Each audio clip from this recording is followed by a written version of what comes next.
श्री स्वामी समर्थ. जय जय स्वामी समर्थ. श्री स्वामी समर्थ. जय जय स्वामी समर्थ. श्री स्वामी समर्थ महाराजांच्या नामस्मरणाने आजच्या व्हिडिओला सुरुवात करूया. शुभ दुपार तुम्हा सगळ्यांना. कसे आहात तुम्ही सगळे? आशा व्यक्त करते स्वस्थ असाल, मस्त असाल, स्वामींच्या सेवेमध्ये रममाण असाल. सर्वप्रथम तुम्हा सगळ्यांना शुभ गुरुवार. गुरुवारच्या तुम्हा सगळ्यांना खूप खूप शुभेच्छा. सगळ्यांची पूजा सेवा झाल्याच असतील अशी अपेक्षा व्यक्त करते.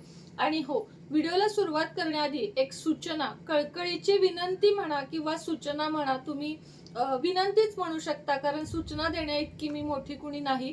तर कृपया फोन कॉल लावताना, मेसेजेस पाठवताना वेळेचं भान ठेवा. रात्री अपरात्री कधीही फोन करू नका. म्हणजे मला मान्य आहे की तुमचं काहीतरी अर्जंट काम असू शकतं, पण मला सुद्धा एक स्वतःचं खाजगी जीवन आहे की त्याच्या वेळेत तुम्ही, आता सुद्धा मी सकाळी वाचनाला बसली, आता सारामृत वगैरे रोजच्या सेवा, मी कंटिन्यू तो कॉल उचलून त्यांना सेवा ऐकवतीये की माझ्या सेवा चालल्यात. एक आहेत त्यांनी लगेच ठेवला, पण बाकी जे आहेत ना त्यांनी, मी ऐकवतीये की मी गुरुचरित्रातला अध्याय वाचतीये वगैरे, तरीही फोन ठेवायला मागत नव्हते. तर असं नका करू. आणि दुसरी महत्वाची सूचना आहे, ही मात्र सूचना आहे, पहिली केली ती विनंती.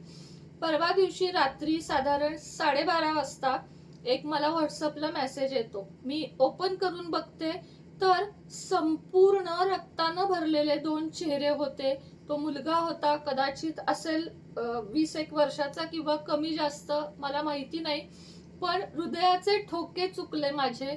आणि त्यानंतर फक्त वरती होतं श्री स्वामी समर्थ ताई आणि ते मुलाचे चेहरे. अरे, मला 100% माहितीये तुम्ही अडचणीत असाल, तुमच्या बरोबर काहीतरी घडलं असेल, पण बघणाऱ्याचे काय हाल होतील. तुम्ही नुसतं मला तोंडी सांगा की असं असं झालंय किंवा काय, इथपर्यंत पण मला मान्य आहे. पण असे फोटो मलाच नाही, तुम्ही जगातल्या कुणालाच पाठवू नका, कारण हृदय कमजोर असेल एखाद्याचं. आणि माझं तर मुलांबाबतीतचं किंवा कुणा बाबतीतही, कुणी आजारी असेल किंवा कुणाला काही झालं असेल तर मला सुचत नाही. आणि मी पटकन तो नंबर ब्लॉक केला. म्हणजे मी खरं सांगते, मी ब्लॉक केला, कारण मला ते पाहून माझी झोपच गेली. कालची नाही, ही परवाची गोष्ट आहे.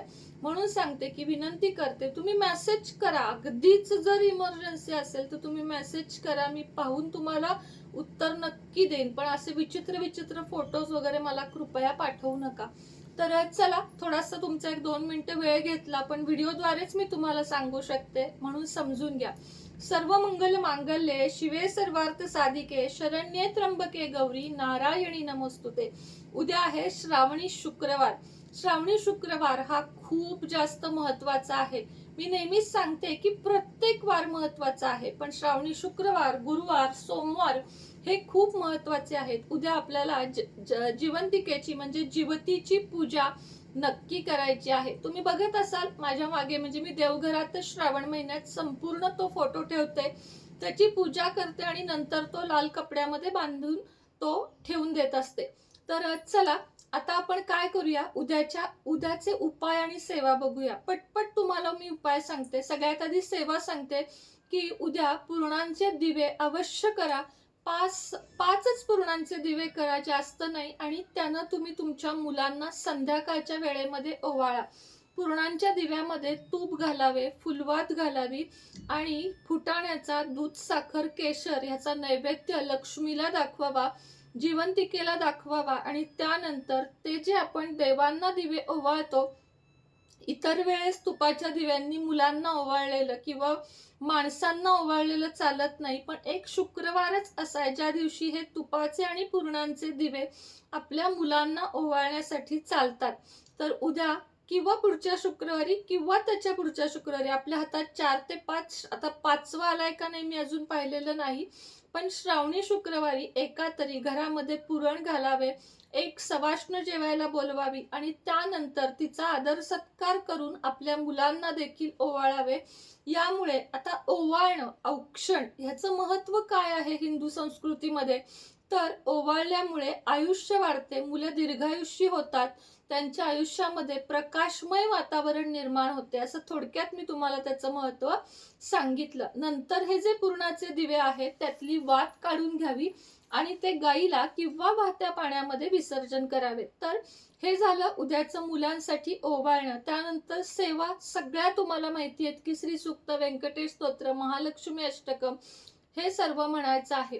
उद्या सकाळी किंवा संध्याकाळी 1-1 रुपयाची 11 नाणी घ्यायची आहेत. किती? 1-1 रुपयाची 11 नाणी आणि 11 लवंगा आणि 11 वेलची एवढी 3 साहित्य आपल्याला घ्यायची आहेत. माता लक्ष्मीची मूर्ती सकाळी किंवा संध्याकाळी एका तांबणामध्ये घ्यावी. खाली अक्षता ठेवाव्यात. अक्षता ठेवताना हळदी कुंकवाने रंगीत केलेल्या असाव्यात. त्यावर माता लक्ष्मीची मूर्ती ठेवावी. तिच्यावर कुंकुमार्चन करून घ्यावे. 5 बोट 3 बोट. हे बघा, मला काय म्हणायचं आहे, मी तुम्हाला योग्य मुद्रा सांगत असते, पण यावर एका ताईंचा कमेंट आला की असं नाही, असं करतात. ठीक आहे, तुमच्याकडे जशी पद्धत आहे तसं तुम्ही करू शकता. पण मला जिथपर्यंत माहिती आहे किंवा तुम्ही कोणत्याही गुरुजींना विचारा, कुंकुमार्चन हे हरिण मुद्रेनं करतात. पण जर तुम्ही वेगळं काही करत असाल, हे बोट वापरत असाल, तुम्ही अवश्य वापरा. माझं त्यामध्ये काहीही म्हणणं नाही. तर चला, कुंकुमार्चन करून घ्या. अगदी खूप पूर्ण माता लक्ष्मीची मूर्ती कुंकवानं भरली पाहिजे असं बिलकुल नाही. भरली तर चांगलंय. चरणापासून डोक्यापर्यंत श्री सूक्त म्हणत किंवा ओम श्री महालक्ष्मी नमो नमः किंवा नमः असं म्हणत कुंकुमार्चन करून घ्यावे. कुंकुमार्चन केल्यानंतर त्या माता लक्ष्मीला हाच मंत्र म्हणत ओम श्री महालक्ष्मी नमो नमः किंवा कमलात्मक मंत्र ओम श्रीम ह्रीम श्रीम कमले कमलालये प्रसिद्ध प्रसिद्ध ओम ह्रीम श्रीम ह्रीम महालक्ष्मी नमो नमः या मंत्राचा जप करत 1-1 रुपयाची 11 नाणी व्हायची आहेत. त्यानंतर 1-1 लवंगा व्हायच्या आहेत. 11 लवंगा ओम श्री महालक्ष्मी नमः किंवा कमलात्मक मंत्र म्हणून लवंगा व्हायच्या आहेत. आणि हे झाल्यानंतर वेलची व्हायची आहे. वेलची हे सगळं वाहून झाल्यानंतर दिवसभर ती मूर्ती किंवा त्या तांबणामध्ये डिशमध्ये ते सगळं तसंच ठेवायचं आहे. संध्याकाळी केलं तर संध्याकाळी पूर्ण तसंच ठेवायचं आहे. संध्याकाळी शेवयांच्या खिरीचा थोडीशी असेल तर केशराची काडी किंवा वेलची पावडर हे घालून खूप छान अशी शेवयांची आणि थोडे मखाने त्यात 4-5 भाजून मिक्सरमधनं काढायचे आहेत आणि तो लक्ष्मीला आणि भगवान विष्णूंना नैवेद्य दाखवायचा आहे. माता लक्ष्मी जवळ मनापासून प्रार्थना करायची आहे की हे माता लक्ष्मी, माझ्या आयुष्यातले आर्थिक संकटे दूर होऊ देत, माझ्या पतीची प्रगती होऊ दे, माझी उन्नती होऊ दे, आमच्या घरामध्ये पैशाची भरभराट होऊ दे आणि तुझे वास्तव्य आमच्या घरामध्ये कायम असू दे. चुकलं माकलं क्षमा कर. कुठलाही अपराध माझ्याकडून झाला असेल तर आई समजून पोटात घाल. आणि अशा पद्धतीनं उद्याची ही पूजा करायची आहे. शनिवारी सकाळी हे जे सगळं साहित्य आहे, कुंकू, वेलची, लवंग आणि 11 नाणी हे एका लाल कपड्यामध्ये बांधायचं आहे आणि ते तुमच्या तिजोरीमध्ये ठेवायचं आहे. मला मान्य आहे तिजोरीमध्ये अशा अनेक पोटल्या होतात, पण होऊ दे दिवाळीच्या अमावस्येला म्हणजे दिवाळीच्या लक्ष्मीपूजनला या सगळ्यांची आपण पुन्हा विधिवत पूजा करायची आहे. याची एक पोटली बांधावी, त्याला हळद कुंकू वरून फुलं, उदबत्ती, धूप दाखवावे आणि मग ही पोटली देवघराच्या इथे किंवा देवघरात पण ठेवली तरी चालते किंवा मग सरळ तिजोरीमध्ये ठेवून याची रोज फक्त उदबत्ती दाखवून तुम्हाला ओवाळायचं आहे. नाही जमलं तरी चालेल.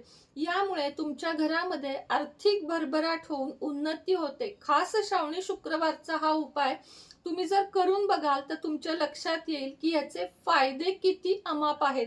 बर, अजून एक सांगते की विष्णू लक्ष्मी नारायणांची मूर्ती ज्या ज्या देवघरात असते, हे बघा अशा पद्धतीची.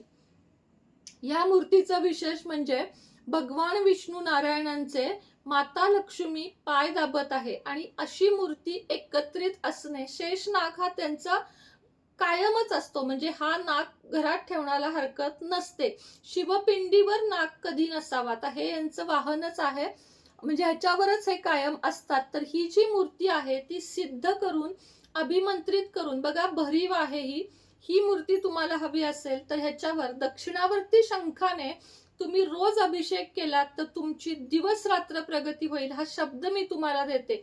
मात्र ही मूर्ती सिद्ध अभिमंत्रित असावी, कुठल्याही दुकानात उचलून तुम्ही घरात स्थापन केलेली नसावी आणि ती सिद्ध करून मी तुम्हाला देत असते. खूप क्वांटिटीमध्ये आपल्याकडे दुकान नाही. मी अगदी 4 ते 5च मूर्ती प्रत्येक शुक्रवारी सिद्ध करून तुमच्यापर्यंत पोहोचवत असते, जेणेकरून बिझनेसपेक्षा जास्तीत जास्त घरी व्यवस्थित मूर्ती पोचाव्यात आणि त्यांना त्याचा लाभ व्हावा, हा माझा फायदा आहे. तुम्ही बघता की दुकान काढून किंवा खूप काहीतरी करून मी माझा बिझनेस रोजचा लाईव्ह घेऊन खूप मोठा करू शकते, पण मी ते करत नाही. माझ्याकडे 2-2, 3-3 महिने लोक वेटिंगला असतात. माझ्यावर विश्वास ठेवणारे लोक माझी वाट बघतात, प्रतीक्षा करतात. त्यामुळे ज्यांना मूर्ती हवी आहे, हे श्रावण महिन्यात अर्जंट पार्सल निघतील. ज्यांना हवी आहे त्यांनी हे आणि दक्षिणावर्ती शंख अवश्य घ्या आणि तो अभिमंत्रित करून तुम्हाला मी देईन. तर आजच्या व्हिडिओमध्ये इतकंच. पुन्हा भेटेन नवीन व्हिडिओ सोबत, नवीन विषयासोबत. तोपर्यंत तुम्हा सगळ्यांना श्री स्वामी समर्थ.